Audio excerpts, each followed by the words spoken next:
এবার মায়েদের কাছে যাই একটা, আমার খুব দামি দামি কথা বলবে, এদিকে এদিকে মাগো মাগো, আর 8 ঘন্টা আমার দিকে তাকাও।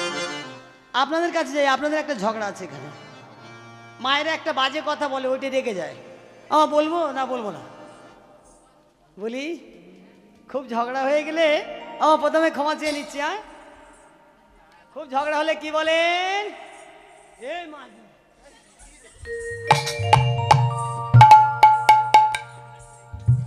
আমার একটু বাইরে বলেছি না মা, কেউ শুনতে পাইনি। আচ্ছা বলো তো, এটা কি খারাপ গাল? দেখুন না আজকের কীর্তনটা কি হয়। মায়েরা মায়েরা খুব রেগে গেলে এই কথাটা বলে, এ বলেন না মায়েরা, না খুব সাধু কথা, এটা জানি না, আর কীর্তনিয়ারা বলে না।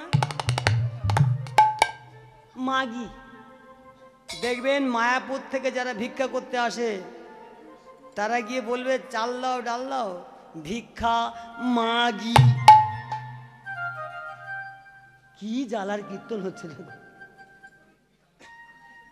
আর আমাদের এই সচরাচর যারা ভিক্ষা করে তারা গিয়ে বলবো আমা ভিক্ষা দাও, আমার মিলিয়ে নেবেন আমার বাবা, না মিলে ছাড়বেন না আমাকে।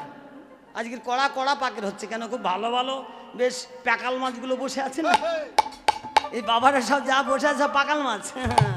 আমি ওই জন্য ঘুরিয়ে দিয়েছি কীর্তনটা। মাগি কথা খারাপ নয় মায়েরা, দেখবেন সহজে বলবে না, যারা মায়াপুর থেকে আসে দেখবে যারা সাধু, প্রকৃত সাধু, তারা বলবে ওমা ভিক্ষা মাগি মা।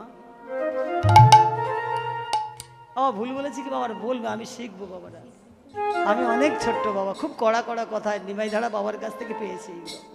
নিতাই গৌর কৃষ্ণ প্রেমানন্দে, হরি বল হরি বল হরি বল। জয় রাধ। দেখেছেন বাবারা কি কথা লুকিয়ে আছে এর মধ্যে, এইগুলোকে তত্ত্ব কথা বলা হয় বাবারা।